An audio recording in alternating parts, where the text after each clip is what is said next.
নমঃ শিবায়। আপনারা যারা কন্যা রাশির মানুষজন রয়েছেন, এই 2026 সালের এপ্রিল মাস আপনাদের জীবনে কি কোনো পরিবর্তন নিয়ে আসতে চলেছে?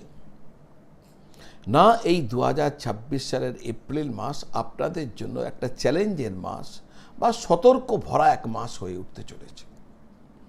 এই মাসে আপনি কখন সাবধান থাকবেন, কখন কোন সময় আপনাদের জন্য অত্যন্ত ভালো, যখন ভাগ্যের দরজা খুলে যেতে পারে, সমস্ত কিছু নিয়ে আমি আজকে আপনাদের সামনে এক আগাম পূর্বাভাস নিয়ে এসেছি। কেমন থাকবে আপনাদের শরীর স্বাস্থ্য 2026 সাল এই এপ্রিল মাস জুড়ে? পরিবারের সুখ কতটা, অশান্তি কতটা, প্রেম কতটা, দাম্পত্য জীবনে কোনো নতুন মোড় আসছে কিনা, আর সবচেয়ে গুরুত্বপূর্ণ 2026 সালের এপ্রিল মাস কর্মক্ষেত্রে কখন লাভ আসতে পারে আর কখন সমস্যার সময়, এই সমগ্র বিষয় নিয়ে এক আগাম পূর্বাভাস আপনাদের সামনে আমি রাখতে চলেছি। ভিডিওটি শেষ পর্যন্ত দেখবেন, কারণ শেষে গিয়ে গ্রহগত বাধা কাটানোর জন্য কোন উপায় আপনাদের জন্য সব থেকে লাভ নিয়ে এসে দেবে সেগুলো আমি বলবো। সুতরাং শেষ পর্যন্ত আমার সঙ্গে থাকবেন। তো শুরু করা যাক আজকের ভিডিও। কন্যা রাশির 2026 এই এপ্রিল মাস কেমন থাকবে, কিন্তু তার আগে আপনারা যারা আপনাদের জন্মপত্রিকা আমাকে দেখাতে চাইছেন, প্রতিকার প্রতিবিধান এসব নিয়ে জানতে চাইছেন, কি করবেন কি করবেন না, বিভিন্ন রকম দোষ কিভাবে তার প্রতিকার প্রতিবিধান করবেন, সমস্ত কিছু নিয়ে জ্যোতিষের A to Z যা যা প্রশ্ন আছে তা নিয়ে জানতে চাইছেন, আমার সাথে আপনারা যোগাযোগ করতে পারেন। যোগাযোগ করার দুটি মাধ্যম রয়েছে। একটি হচ্ছে অনলাইন, অর্থাৎ বাড়িতে বসেই আপনি ভিডিও কলের দ্বারা, টেলিফোন কলের দ্বারা আমার জ্যোতিষের যাবতীয় সাপোর্ট আপনারা বাড়িতে বসে পেয়ে যাবেন। আর যদি মনে করেন সরাসরি এসে দেখা করবো, তাও করতে পারেন, যেমন আপনার ইচ্ছা। দুটি ক্ষেত্রেই এই নিচে দেখবেন, স্ক্রিনের নিচে নাম্বার দেওয়া আছে 9830564500। এই নাম্বারে ফোন করে, হোয়াটসঅ্যাপ করে যোগাযোগ করলে আমার অফিস থেকে বলে দেবে কিভাবে আপনারা আমার সাথে যোগাযোগ করে আপনাদের যাবতীয় জ্যোতিষ অনুসন্ধিৎসার উত্তর আপনারা পেয়ে যাবেন। আসবো মূল আলোচনায়। মূল আলোচনা হচ্ছে কন্যা রাশির মানুষদের 2026 সালের এপ্রিল মাস কেমন যাবে, সেই পর্বে কেরিয়ার এবং কর্মক্ষেত্র। যারা চাকরি করছেন, আপনার কর্মপতি বুধ 21শে এপ্রিল পর্যন্ত ষষ্ঠভাবে থাকায় চাকরির ক্ষেত্রে শুভ ফল পাবেন।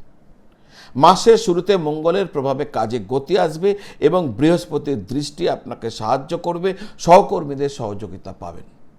যারা ব্যবসা করছেন, ব্যবসার জন্য মাসের প্রথম 10 দিন ভালো হবে, তবে 11ই এপ্রিলের পর থেকে বুধ সপ্তমভাবে চলে যাওয়ার পর সূর্যের প্রতিকূল অবস্থানের কারণে ব্যবসায় কোনো বড় বিনিয়োগ বা ঝুঁকি বা কোনো রিস্ক নেওয়া আপনার উচিত হবে না। নতুন কোনো প্রজেক্ট শুরু করবেন না, এখন চুপচাপ থেকে যাওয়া ভালো। যা চলছে তাই চলতে দিন। আর্থিক অবস্থা, আর্থিক দিক থেকে এপ্রিল মাস আপনার জন্য বেশ আশাব্যঞ্জক। আয় ও সঞ্চয়, এই দুটো ক্ষেত্রকে যদি আমি দেখি, আপনার ধনাধিপতি শুক্র 19শে এপ্রিল পর্যন্ত অষ্টমভাবে থেকে আপনার ধনস্থানকে দেখছেন, যার ফলে ভালো সঞ্চয় হওয়ার যোগ রয়েছে। 19শে এপ্রিলের পর শুক্র ভাগ্যস্থানে প্রবেশ করলে আপনার আয়ের নতুন উৎস তৈরি হতে পারে। বৃহস্পতির শুভ দৃষ্টি আপনার দ্বিতীয়ভাবে থাকায় আপনি আপনার উপার্জনকে সঠিকভাবে সদ্ব্যবহার করতে পারবেন। সামগ্রিকভাবে আপনার আর্থিক স্থিতিশীলতা বজায় থাকবে।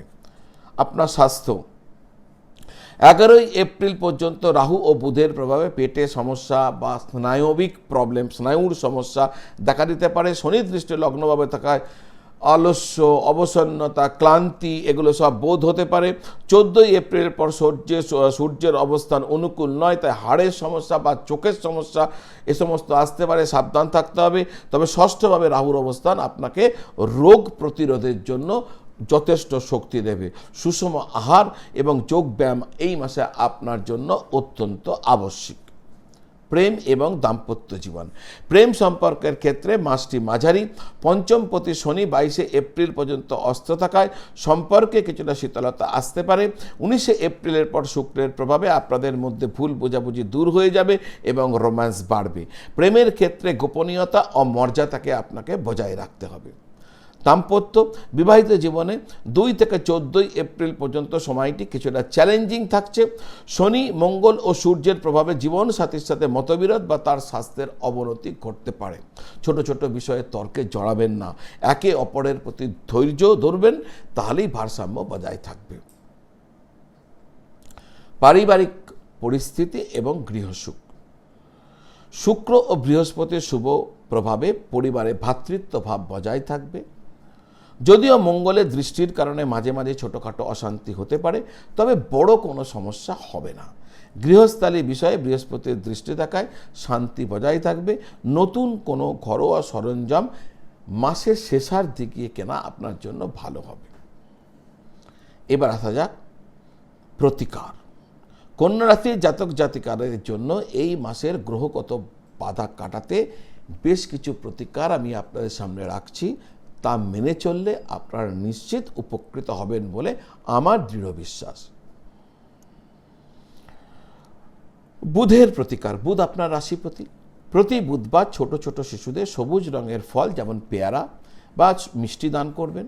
ওং বুধায় নমঃ এই মন্ত্র জপ করতে পারবেন। এতে আপনার বুদ্ধি এবং সিদ্ধান্ত নেওয়ার ক্ষমতা বৃদ্ধি পাবে। জীবনের প্রতিটি ক্ষেত্রের বিঘ্ন দূর করতে প্রতিদিন গণেশ অথর্ব শীর্ষ পাঠ করবেন, অথবা ভগবান গণেশজিকে প্রতিদিন 9টা দুর্বা নিবেদন করবেন। প্রতি দুর্বা নিবেদনের সময় আপনার মন্ত্র হবে ওম গণপতয়ে নমঃ। শনির অশুভ প্রভাব কাটাতে প্রতি শনিবার অশ্বত্থ গাছের নিচে সর্ষের তেলের প্রদীপ জ্বালাবেন। এটি আপনার দাম্পত্য এবং মানসিক অস্থিরতাকে স্থির করবে। তো দর্শক বন্ধু, আজ এই পর্যন্ত। কমেন্ট বক্সে হর হর মহাদেব লিখবেন। আপনাকে এই যে অনুরোধ করছি কমেন্ট বক্সে হর হর মহাদেব লিখবেন, এর পেছনে একটি উদ্দেশ্য রয়েছে। কি উদ্দেশ্য? আপনি যেই হর হর মহাদেব লিখবেন, আমি প্রত্যুত্তরে লিখব জয় শিব শঙ্কর। ফলে আপনি এবং আমি দুজনে মিলে ভগবান শিবকে এই ভিডিও দেখতে দেখতে, জ্যোতিষের ভিডিও আধ্যাত্মিকতার সাথে রিলেশনস রয়েছে, তাহলে আমরা একটি আধ্যাত্মিক কর্ম করছি, ভগবান শিবের নাম নিচ্ছি। আমি একা না, আপনিও একা না। আপনি লিখছেন হর হর মহাদেব, আমি লিখব জয় শিব শঙ্কর। তো এই অনুরোধ রইল। এই চ্যানেলটি যারা দেখছেন, যদি আমার চ্যানেলটি এখনও সাবস্ক্রাইব করেননি, দেখুন 2 সেকেন্ড লাগে।